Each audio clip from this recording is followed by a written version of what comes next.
Hello, beautiful people. We've got a lot of big names to talk about here on No Butts About It, so let's get right into it after this.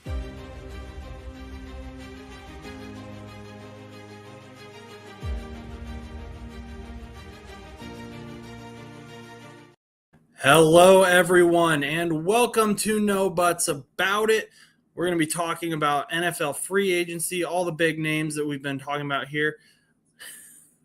Jason Hargrave. Do you mean Javon Hargrave to the Bengals because they need defense? And yes, smart Risner extension. I agree, Chris. Vikings. We'll get right into that here in a minute. But first, I want to do some business. So I got Piper here, and Piper notably does not like cameras unless there's food involved. So you're probably going to have to stare at the back of her head. But Piper raised $150 for animal shelters around the country. And what I want to do is I want to donate that money to 3 to 5 animal shelters around the country that the viewers like, that the viewers say are doing a good job, that they're saying they need the money, they deserve the money. So let me know in the comments what animal shelters are out there that should be getting some of this money that Piper helped raise. And maybe link their website so it's easy to find. But I'm going to try to donate to as many of those as possible, get some animals some help. And Piper did a great job. So there she's off. She's free. So since we got Chris in here already, let's go straight to the Vikings. Chris and I have talked about this a little bit in the comment section.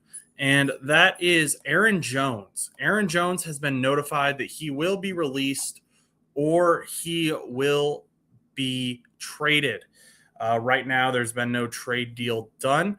And that would leave the Vikings with Jordan Mason as their primary running back. And he was kind of their RB1 last year. I'm not sure if a lot of people necessarily realize that. Thank you, Chris. I'll look into the Animal Humane Society. But I don't know that people knew the numbers when it came to Jordan Mason and Aaron Jones. So last season, Aaron Jones had 132 carries, 548 rushing yards, 2 rushing touchdowns, and then he added 199 receiving yards and a touchdown. He had a $14.8 million cap hit. So that's the primary reason the Vikings are cutting him, is because he's got a pretty big cap hit compared to what his, production was and is expected to be. He's gotten a little bit older. He's not that top back that we're used to seeing anymore. Jordan Mason, on the other hand, first year with the Vikings, coming out of that Kyle Shanahan offense in San Francisco, had 159 carries, 758 rushing yards, 6 rushing touchdowns. He didn't have as big of the passing game numbers, 51 receiving yards, and he was way cheaper, $5.79 million cap hit, nearly a third of the price of what Aaron Jones was. So that's something to keep a lookout for when it comes to the Minnesota Vikings. Who will they bring? Will they bring in a free agent running back? Breece Hall is on the transition tag. Will they make a big offer to Breece Hall? Will they make, a offer to Kenneth Walker, who is currently Breece Hall is not on the transition tag. I was thinking of Daniel Jones, and I got him confused. But Kenneth Walker is a free agent. He is a free agent for sure.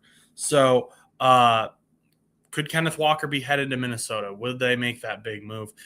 They also have that question at quarterback of J.J. McCarthy. And my thing with J.J. McCarthy is, he kind of is getting screwed over a little bit, in my opinion, not necessarily because he deserves to be a starter, but more so just because of the nature of the league and where it is at now. We don't give quarterbacks as much time to develop as we used to. Guys, especially first rounders like JJ was, they have to come straight out of the draft. They have to, win games immediately. They have to, play well as is expected of them for a good reason. I mean, there's a lot invested into them. But J.J. McCarthy is only 23 years old. He is not old. He is younger than most of the quarterback prospects in this draft class. And last year was practically his rookie year. And I get the Vikings are in a win now situation, or they were in a win now situation. Now they're having to cut a lot of people or trade a lot of people. But the shock that people have when, this guy who was written off as a bust, and then he goes on and, develops into this franchise quarterback. I think we need to kind of expect that more often if we're going to write these guys off so early. I mean, Sam Darnold was written off as a bust for years, and then he went and won a Super Bowl. Now, is he an outlier? Sure, maybe. But, I think the more often we give up on guys when they're young, the more often we're going to see that. I wouldn't be shocked necessarily if Mac Jones, kind of figures out how to put it together and he becomes a franchise guy. Malik Willis, who we're going to talk about here in a little bit, he was kind of written off, and now he might be a starter. He's kind of the golden goose of the quarterbacks in free agency this year. So I don't think it's fair to give up on J.J. McCarthy. Yeah, he's only played in 10 games, and maybe there's an injury issue there that you can talk about, you can discuss. Yeah, I understand why they would want to move on from him.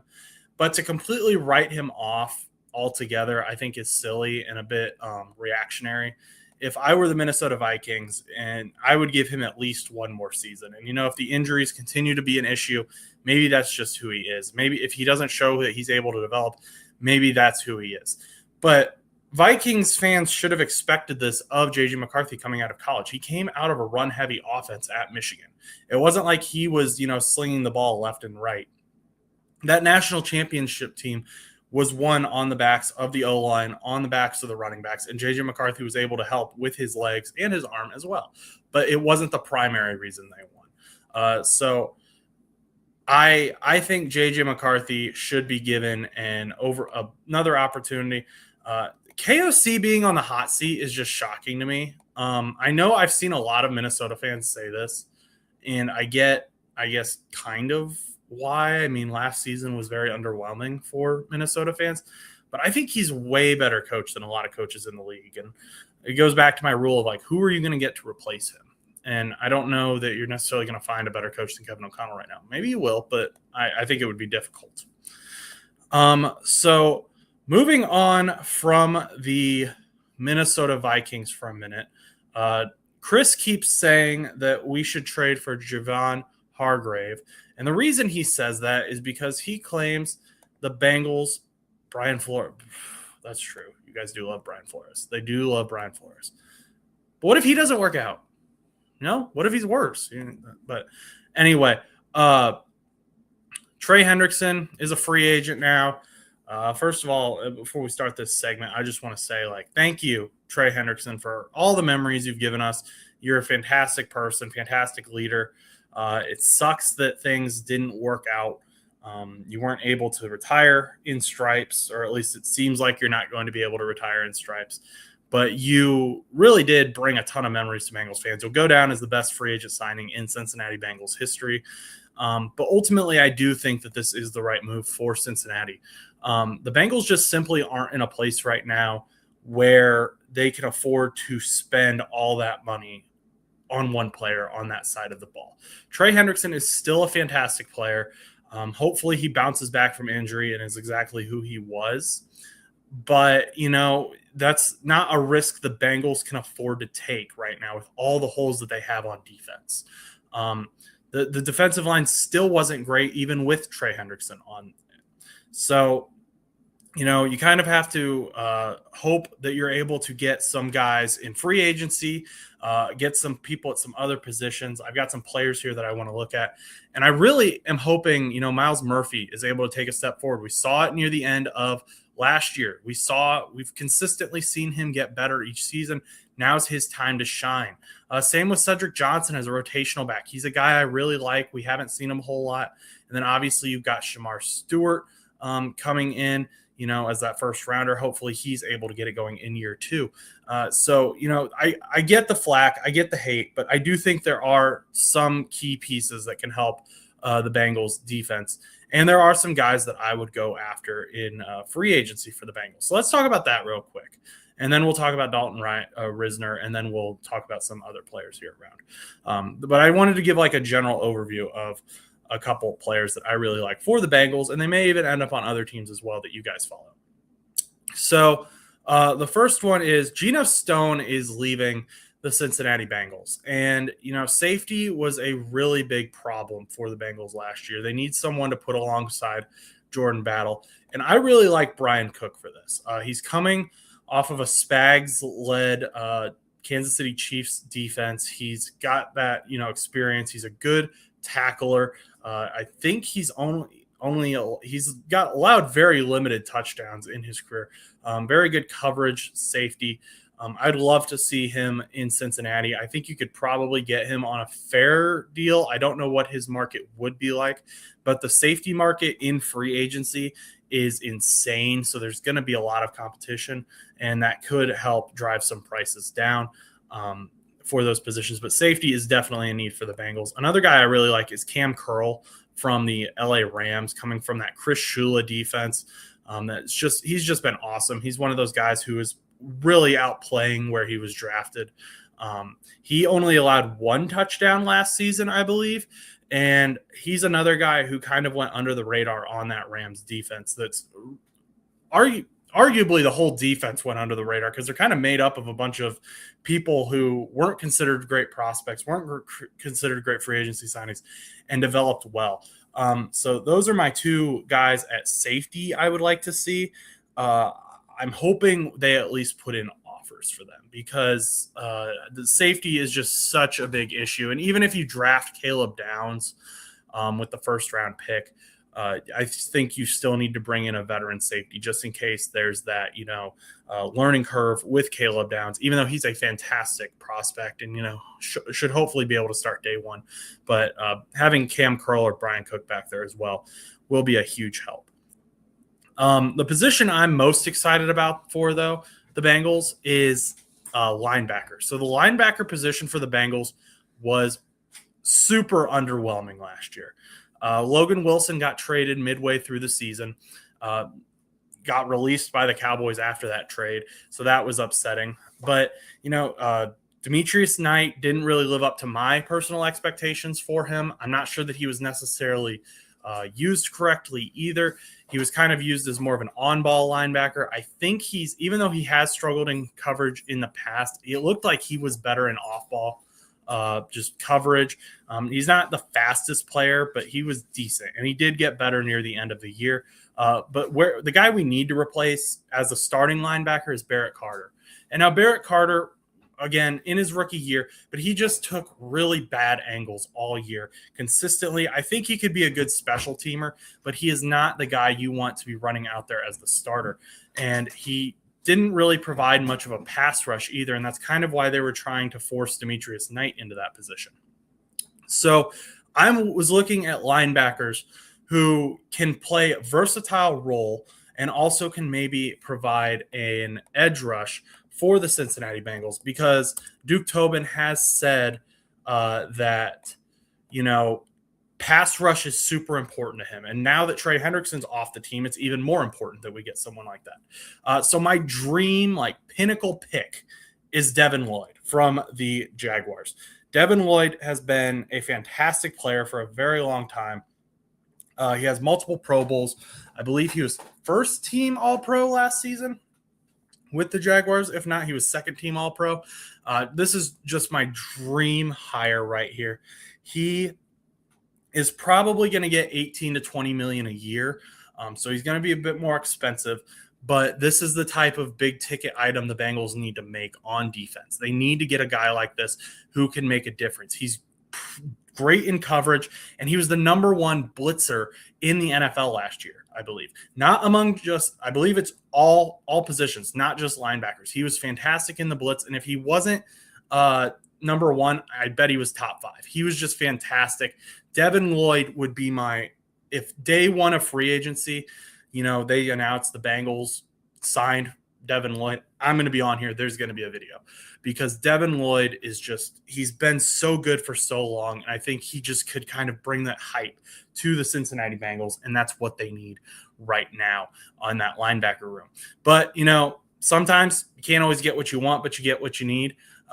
Leo Chanel is another great player. He's someone who has played with the Kansas City Chiefs his entire career, came in under, appreciated prospect, and he's super versatile. He has played every position. They've lined him up at DT. They've lined him up out wide. They've lined him up everywhere. He's a great pass rusher, great in coverage, is going to be a lot cheaper than Devin Lloyd as well. So, maybe the Bengals, and this is a more realistic pick as well. The Bengals say, hey, we're not going to give Devin Lloyd the contract he wants. We will give Leo Chanel that $8 million contract or whatever he wants, and you get a versatile player then.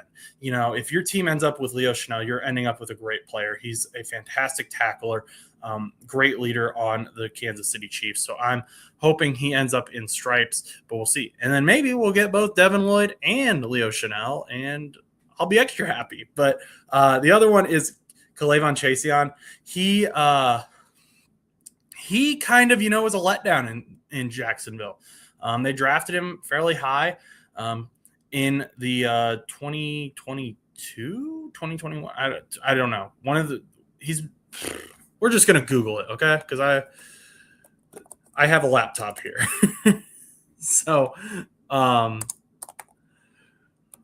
let's not spread any false information. Yeah, 2020 draft. I knew I could see the trading card in my head, but 2020.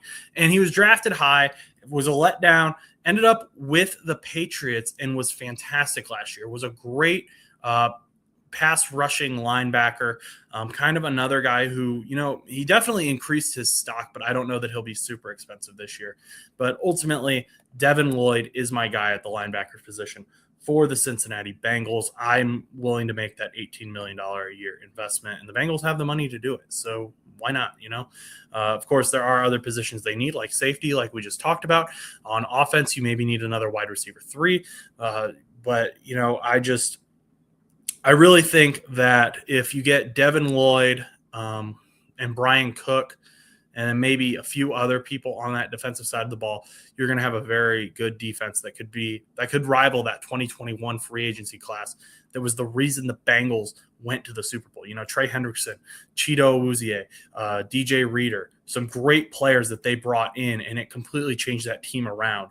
And now that team on offense, it's there, but on defense, we just need to get a little closer. Maybe they do trade for Javon Hargrave. Chris, if you're still in here, what is the trade value for Hargrave expected to be? I haven't seen that. I've only seen that they are expected to try and find a trade offer for him. And, saying that you're trying to trade a guy usually brings his trade value down. So if you can provide us with that information, that would be great. But I expect the Bengals to kind of run out with the defensive tackles they currently have in TJ Slayton and Chris Jenkins and BJ Hill.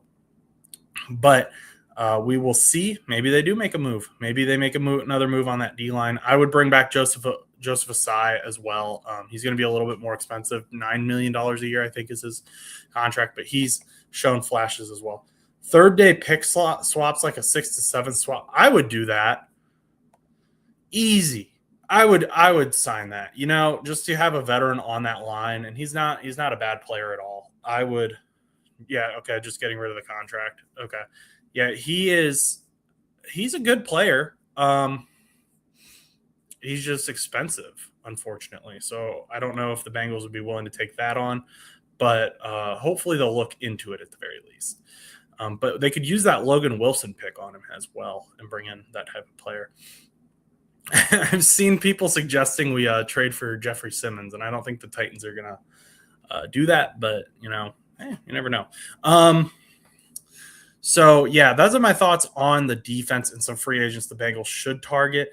Will they target them? I don't know. Hopefully they sign at least 2 or 3 of them. I expect them to sign at least 5 free agents this offseason. So hopefully they're active on day 1. That's what really got me mad last year was they weren't active on day 1 of free agency.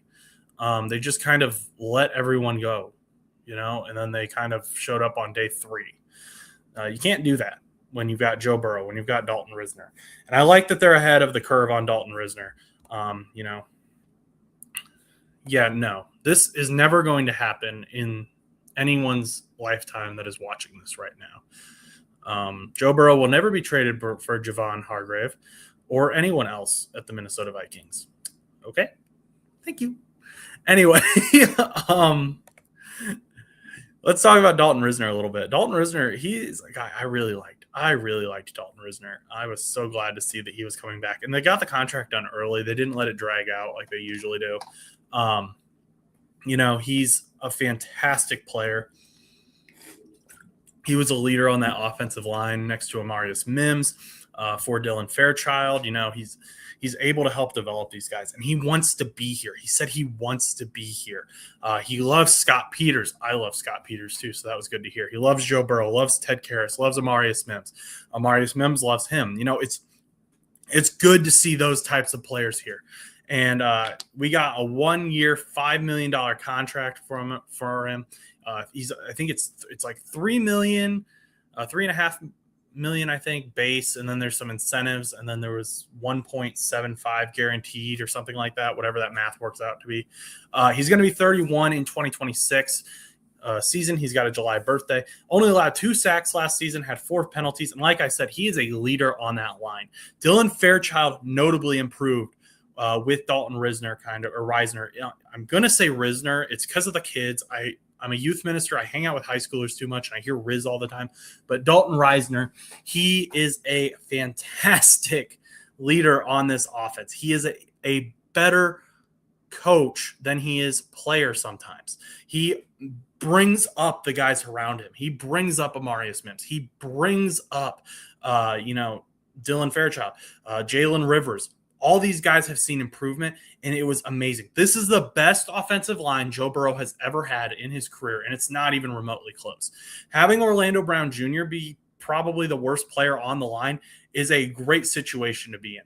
Now, you can go after a left tackle either late in free agency or get a guy late this draft, work on finding a guy to have behind him.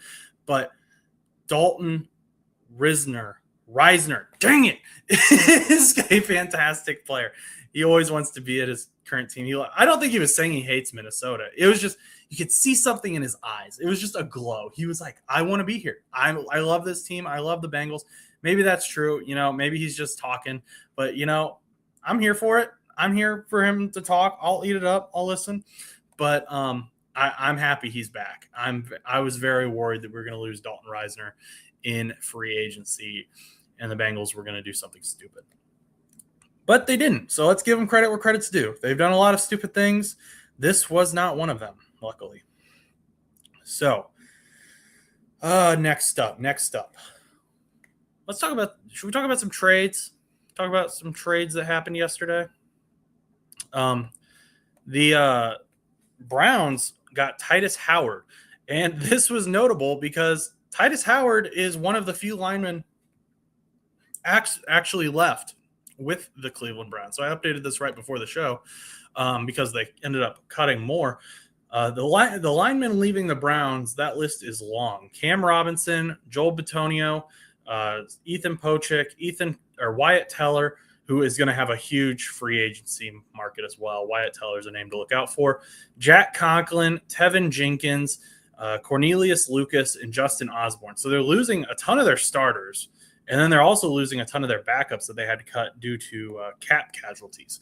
So I think this Titus Howard signing is going to end up being way bigger. They ended up giving him a new contract as well. So he is going to be in Cleveland for, I think, 3 seasons was the contract, something like that.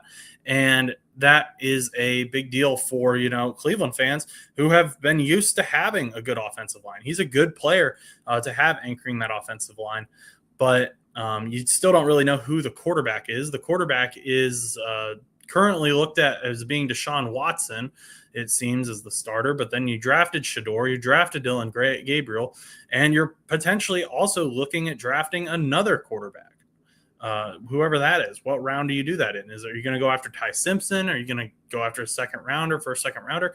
I don't really know what the Browns are doing. I'm not sure the Browns know what they're doing either. Very, very interesting But Andrew Berry has to rebuild this O-line for whoever is back there, and it looks like they're going to have to spend a lot of draft picks on it due to their cap issues that they have from that Deshaun Watson contract, among others. And they also lost Jeremiah Owusu-Koramoah. He didn't play last year. He's not really expected to ever play again, which is unfortunate. The Browns started off really well last year. They had a ton of really good draft picks that I liked. Quinshon Judkins. But now they don't have an O-line for Quinshon Judkins to run around. They have Harold Fannin Jr., but they don't have an O-line to protect the guy who is throwing to Harold Fannin Jr. So there's a lot of questions to be asked of the Cleveland Browns front office. I think Browns fans should continue to put the pressure there, continue to ask those questions. But Titus Howard is a start. He's a start, but he can't do it all on his own. There is a market out there for centers as well. We can move on and talking about some of the centers we've got, or the main center, I guess, whose market just got a lot better right before we came on here. So Tyler Linderbaum is a free agent with the Baltimore Ravens.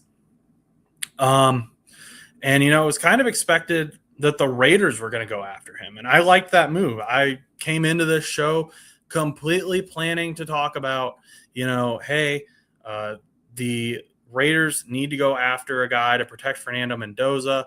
They need to, they got Jackson Powers-Johnson, but they moved him over to right guard, so they need a center. Tyler Linderbaum can be that guy, make that investment. You've got the money to do that. He's the top center in free agency. He's young. He's a top 5 center in the league. It's crazy that he's available. But, his market also just got a lot better because guess what? Drew Dahlman dropped a bombshell.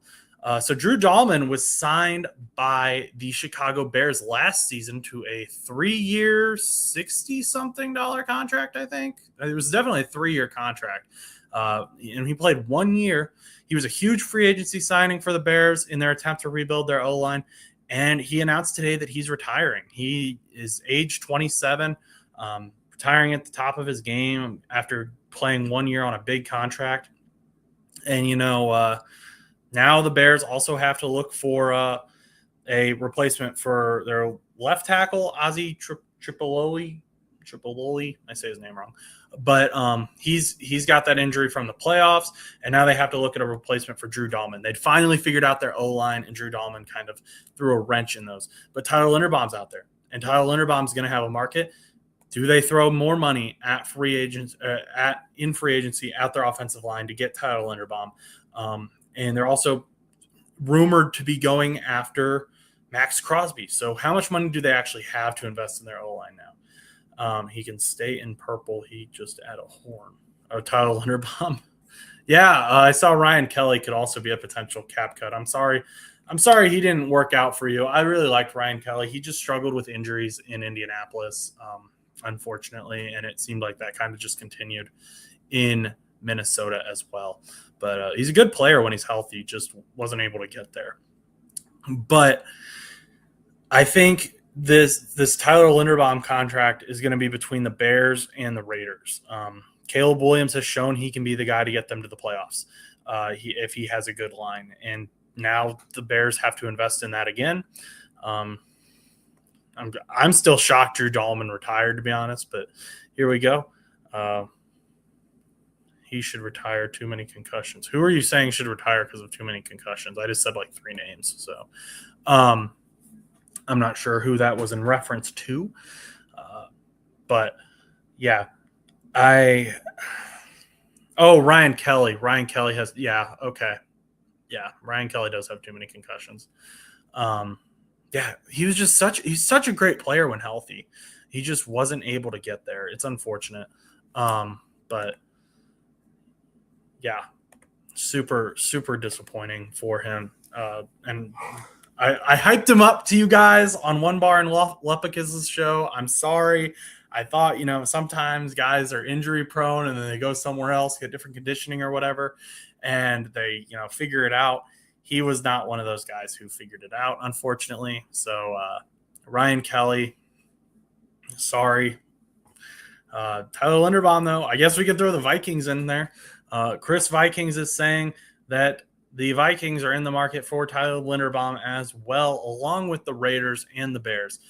But the Raiders and the Bears both have some good cap money that they can throw that his way if the Bears don't trade for Maxx Crosby. That's the big thing. So we'll see what happens there. But Drew Dahlman really throwing a wrench in things. Congrats to Drew Dahlman on a great career. Spent 4 seasons with the Falcons and spent his one lone year with the Chicago Bears. And it was a good year. He went off on a playoff team, so I guess he's going off somewhat high. But Drew Dahlman is retiring from the NFL. So a bit of a shock. We'll see. I'm sure Tyler Linderbaum was smiling, though, to see that because he knew his market went up. Next up, do we want to go Breece Hall or David Montgomery? What running back do we want to talk about next, folks? Then we'll talk about Kyler Murray there at the end. But I'll let the chat pick. Got 9 people in here, and just so those 9 people know, if you missed it at the beginning of the show, we are going to be donating money to animal shelters around the country. So if you have a favorite animal shelter that you would like to see get some donations from Piper's Picks, everybody loves an underdog. You can get this sticker in the link in bio, by the way. Make sure to leave a comment and let us know, because that's something we want to do. We want to donate to animal shelters that are doing good work around the country. So make sure to let us know that. But no, I'm not seeing any names. No one's making any suggestions. So guess we'll go David Montgomery here.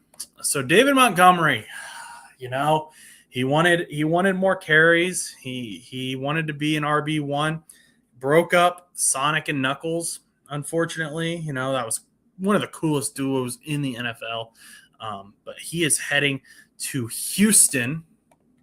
And that trade is interesting to me because, first of all, I kind of, expected Woody Marks to be the running back 1 for Houston. Woody Marks, he played well last year. He played way above what most people were expecting him to. And so to see him, kind of be relegated back to RB2 was a bit shocking. But that's what happened with this trade.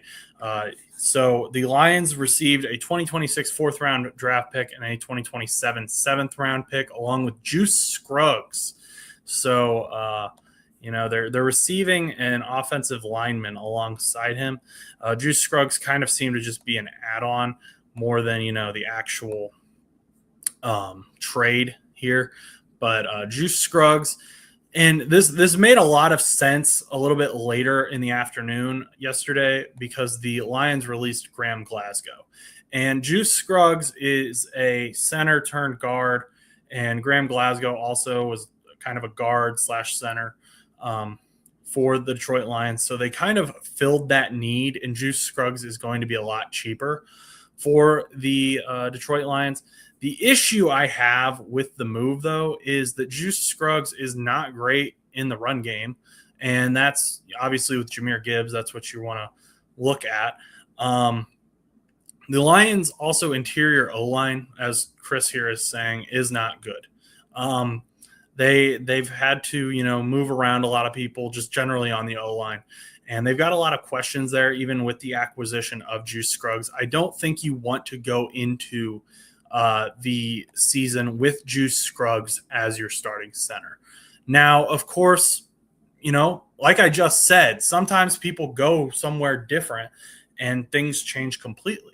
But right now, he has some experience at center, but he doesn't have a ton of experience at center. He kind of got kicked out of that position in Houston, moved over to guard. But maybe, there's something that clicks in Detroit. But right now, I would say he's a competition piece for depth. He's not going to be your starter.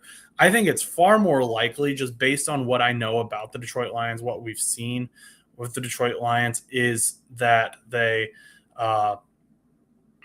go after. Everyone wants Linderbaum. Okay, we can throw we can throw the Lions in the Linderbaum lottery as well. So Raiders, Bears, Vikings, and Lions. But I could see, and I know Mr. Porky, I know that you are a Lions fan, but I could see the Lions trying to, move Tate Ratledge over to center because I think it's easier to find a good guard in the NFL than it is to find a good center. And so I could see them moving Tate over because he's got experience with this line. He's got experience with Jared Goff. He's got experience just kind of playing with some of these guys. A lot of the vets have moved on, remember, or just aren't with the team anymore in general. So could Tate Ratledge be a center now? Could he kind of go the opposite route of Jackson Powers-Johnson? Jackson Powers-Johnson came in as a center. Now he's a guard in the NFL. Could Tate Ratledge be a center now instead of a guard? I do not see Scruggs as the starter as well. I don't think he was the main goal of that trade either. I think that was just an add-on. Everyone needs a center. Not everyone can have Tyler Linderbaum, though. That's the thing. Not everyone can have Tyler Linderbaum. And what does the Chargers cap space look like right now? I haven't seen their cap table in a while. Not too bad, if I'm looking at this right.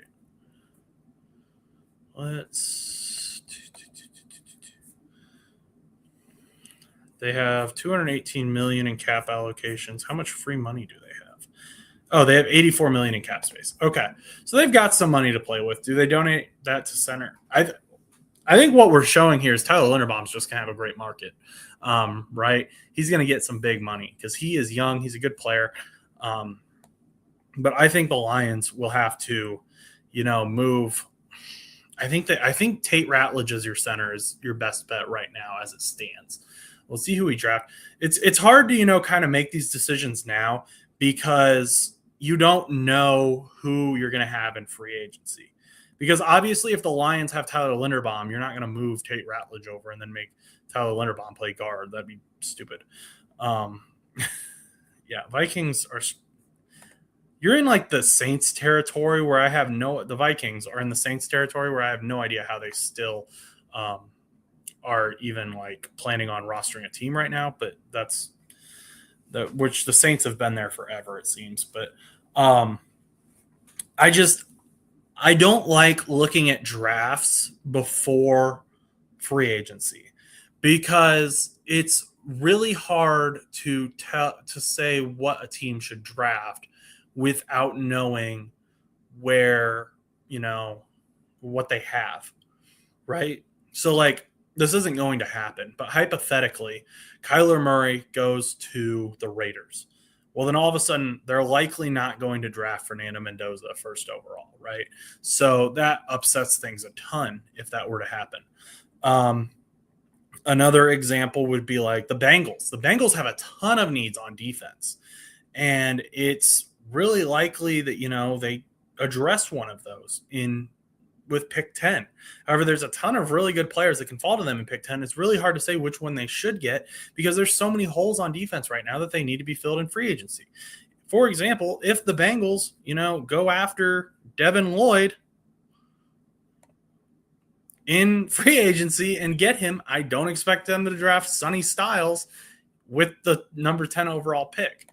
But if they don't get Devin Lloyd and they don't get a linebacker like even Leo Chanel, maybe they do draft Sonny Styles. So there's a lot of questions that have to be asked. And, teams should have a backup plan that want Tyler Linderbaum.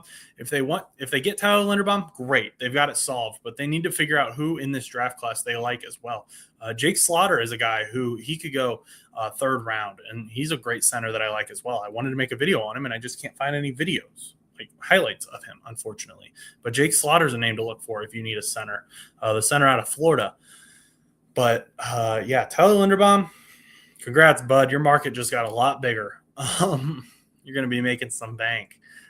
David Montgomery, which is where we kind of started with here, I don't know, because Nick Chubb's a free agent. Joe Mixon is likely a release candidate with his broken foot. I just don't know. Do we think that David Montgomery is going to be better than Woody Marks, even if Woody Marks takes a step in year 2? Because Woody Marks played very well even with sharing snaps with Nick Chubb. He was a great player. He had 700 yards in his rookie year, 2 touchdowns. Or is this just going? Are they trying to recreate the Sonic and Knuckles type thing? Because not that Woody Marks is the same type of player as Jahmyr Gibbs, but are they going to just make David Montgomery that third down back again, or that line back kind of like he was with Detroit, and then let Woody Marks have the first 2 downs? It'll be interesting to see. I don't know that David Montgomery is necessarily going to get what he wants. I do think he does help improve the overall running back room of the Houston Texans. I don't know that he's a better long-term upgrade over Woody Marks. I do think he's a better long-term upgrade over Nick Chubb, Joe Mixon. So congrats, I guess, David Montgomery. You've got your chance to be RB1. It kind of seems that's what you wanted. I know it sucks for Detroit's Lions fans. It'll be interesting to see where they go. It'll be interesting to see how that offense changes as a result of this move as well. Next up, we got Breece Hall, who I mistakenly stated was on the transition tag earlier. He is on the franchise tag. They're going to continue to work out a long-term deal as well. This was just, I don't, there's been rumors for like the last 2 seasons that Breece Hall wanted to leave the New York Jets. We'll see if they're able to get a long-term deal done.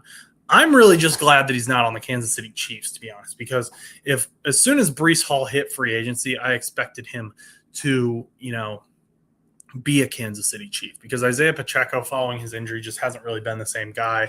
The Chiefs have struggled to kind of have a rushing game to help out Patrick Mahomes in the passing game. We're kind of trying to figure out what's going to happen with Travis Kelce still. He's supposed to let us know in March. March is upon us. We still don't know.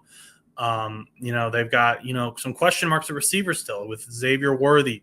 Rashee Rice is kind of in and out of legal issues. So there's some questions there. So having that good run game would have been very beneficial to the Kansas City Chiefs after they kind of struggled last year. Last year was a letdown year for them. But we'll see. Breece Hall isn't going to be that guy. Breece Hall is not going to be that running back. He is going to stay with the New York Jets, and we'll see if he wants that. I guess he has to sign the franchise tag, though, so we'll see if that actually happens. But, so that's exciting for the New York Jets front office and some of their fans. I don't know that Breece Hall is the most ecstatic about it, but a guy who they could kind of maybe bring in to play with Breece Hall is this guy right here, Kyler Murray. Kyler Murray was released by the Arizona Cardinals. And I saw some people were a bit shocked by this, which was kind of shocking to me because we've been talking about this for a while. It just was very, I guess if you don't follow the Arizona Cardinals, or if you don't follow this show, another reason you should follow the show, you may be a little bit shocked. But we've got some breaking news. Oh my gosh. Okay. Let me finish up with Kyler Murray here. I just got some breaking news here. So Kyler Murray, he's owed $36 million by the Kansas City, or not, I'm all flustered now, by the Arizona Cardinals. So he is going to play on the league minimum for his next team in 2026. So is that the New York Jets? I think it is very likely that it is. The New York Jets are a organization that tends to go after guys like this. They're looking for someone young. They're looking for someone who they can bring in and, have a little bit of a mobility. They didn't have that with Rodgers. They're looking for someone who they can build around. Could Kyler Murray be that guy? Potentially. I think so. Still haven't gotten Stan the Jet fan's opinion on this yet, what he thinks about Kyler Murray, but I'm sure we will get that in a few days. So make sure you subscribe so you don't miss that. He'll probably be putting out a video relatively soon talking about Kyler Murray and talking about the Jets' general kind of options at quarterback. Like Chris said here, they just need that was Mr. Porky. Cards just need a full reset, I think. Division is insane, too. Yeah, and, I could see them easily going after Malik Willis. Malik Willis is kind of played himself into that starting position. He's a high-ranked free agent this year. I don't know what kind of contract he'll get, but hey, Mike LaFleur is the head coach of the Arizona Cardinals now, and his brother is the head coach of the Green Bay Packers. So there's like a little bit of a connection there. I wouldn't be shocked to see him maybe get a 2-year contract, maybe $60 million with low guarantees. But we'll see what the Arizona Cardinals actually do. I don't know that they'll draft a guy. I don't even know that there's a franchise guy to draft in this upcoming draft. But, getting Malik Willis for $30 million a year may be in the cards, but we'll see. Now for the breaking news that I teased. Maxx Crosby, according to Adam Schefter, has agreed to a 3-year, $106.5 million extension that includes $91.5 million guaranteed. For the third time in 4 years, the Raiders are addressing the contract of their best player. They kind of made him mad last season by benching him at the end of the season because of injury. He wanted to play. He wanted to be out there. So we've got Maxx Crosby's got a great deal. He will not be going to the Chicago Bears then as well. So that is a great contract for Maxx Crosby. And it further cements the fact that the Bengals can't afford Trey Hendrickson, because Trey Hendrickson's market just went up as well. Let's talk about Maxx Crosby here since that just happened. Let's change our title here.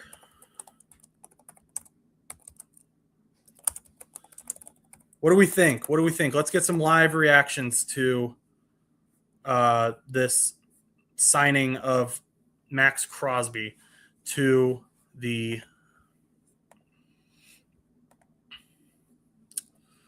Las Vegas Raiders. And while we're getting some people here in the chat, while we're getting some responses here, let's give me a moment here to get this posted on Instagram and YouTube for the people that aren't in the chat. So huge move for the Las Vegas Raiders.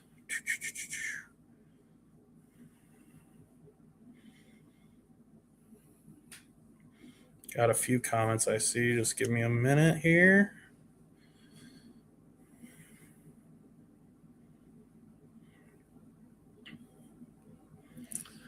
Let's see here. We'll start looking at these while I'm typing. Just like Garrett on the Browns, pay him to stay on a bad team. Yeah, and the thing about that is like whenever players are like, hey, I want to win a Super Bowl, like I'm leaving this team because I want to win a Super Bowl and I'm never going to win a Super Bowl here. I'm always kind of surprised how quickly, and I guess they're kind of paid to do this as well, but they switch up and they're like, oh yeah, we're going to win a Super Bowl here because I just took a third of the cap space. So now we're going to, be better somehow. It doesn't really make sense, but it's the way the cookie crumbles sometimes. So, yeah.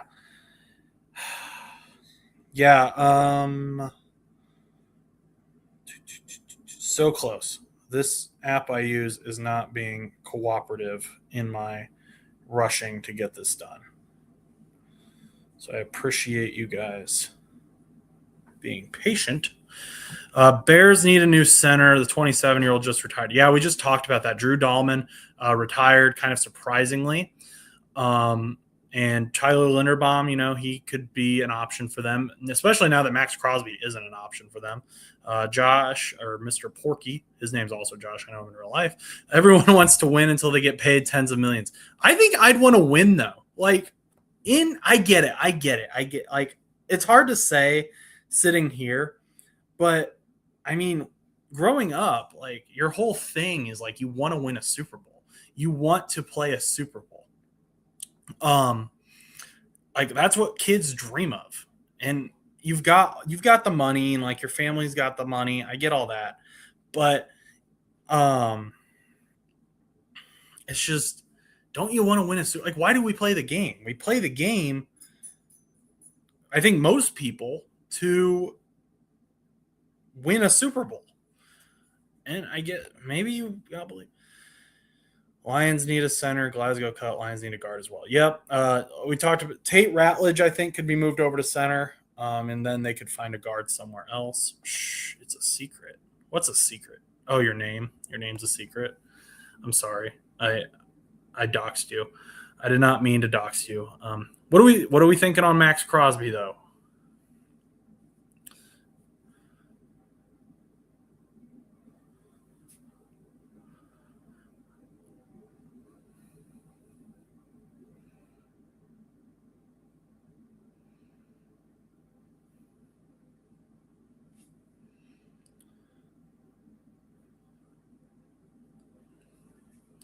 Nothing. No thoughts on Maxx Crosby whatsoever. I'm kind of Raiders will go 8-9. I'll claim. Hey, it's been working out for him though. He's been, making money every year by complaining and kind of creating this issue.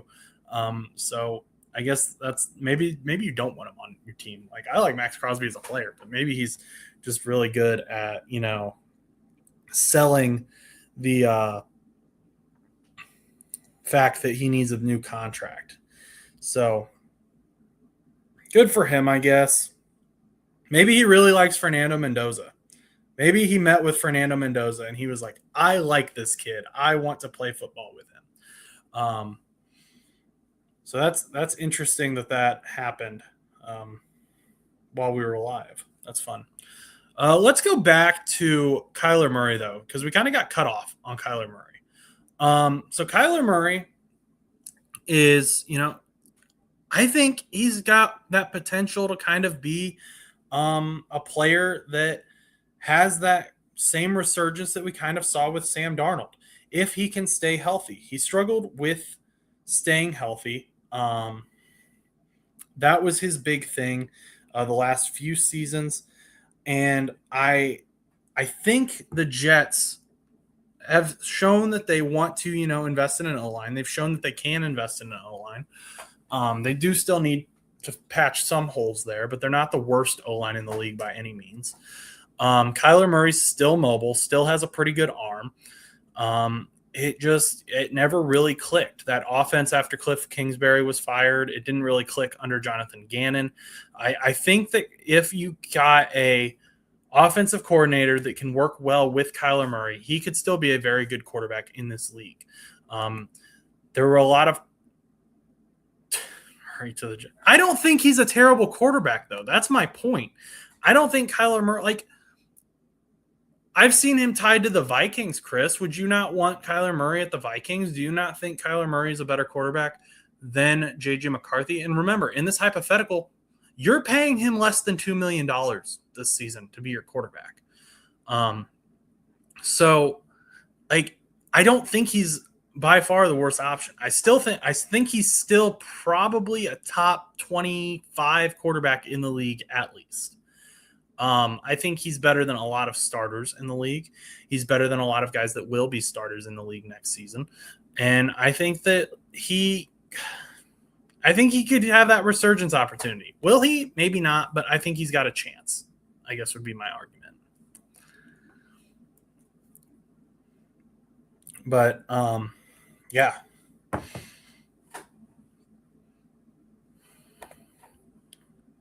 No McCarthy, no matter. Oh, so McCarthy. So you don't want Burrow, then, is what I'm hearing. See, I can flip this around on YouTube. So for those who are listening in Spotify or Apple Podcasts or wherever you listen to podcasts, Mr. Chris Vikings 30 here has commented under dang near every video that the Bengals need to trade Joe Burrow to the Minnesota Vikings. And now he has commented McCarthy no matter what, then draft a quarterback in 2027 if needed. So I want it on record, on public record, that Chris Vikings 30 does not want Joe Burrow in 2026. So that's cheers, mate. Bengals are not trading. I know that, Mr. Porky. I agree. You know that I agree. We've talked about this. Okay. That's valid.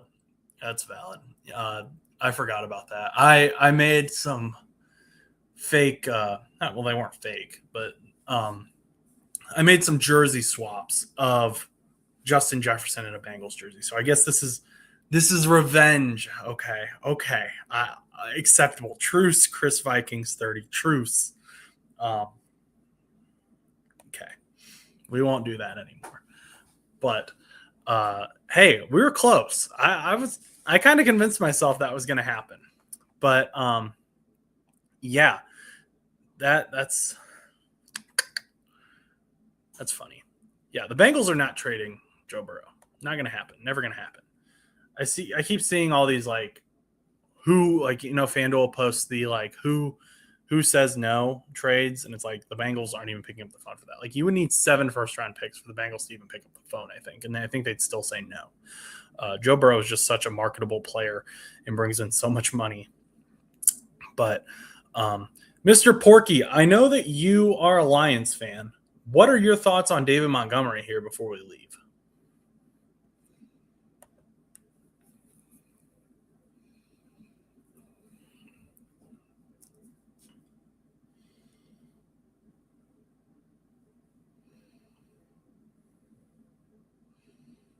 I'll let you get the final word in. Maybe. Did he leave? Well, if he left, he's going to miss his opportunity. Oh, it's sad, but Gibbs is a top 4 running back. Not worried. No, Gibbs is amazing. He's awesome. Do you have concerns about putting a more workload on Jahmyr Gibbs with David Montgomery leaving? Do you think they draft a running back, maybe 3rd or 4th round this year? I love Gibbs. I wanted Gibbs on the Bengals. I watched that draft with you, and you were mad about Gibbs. I will not forget. I will not let you live that down. I wanted Gibbs for the Bengals. But what are your thoughts?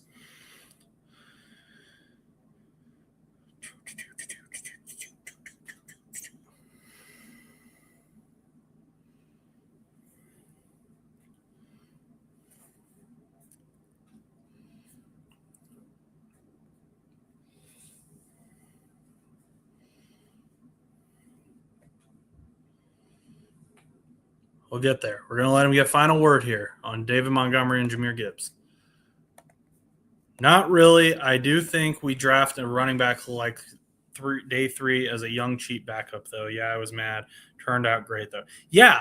Hey, everyone. Everyone. Mr. Porky hated the Jahmyr Gibbs signing. I was mad because the Bengals didn't get him. He was mad because the Lions did. So just remember that. I know ball. I may get things wrong sometimes, but I was right about Jahmyr Gibbs.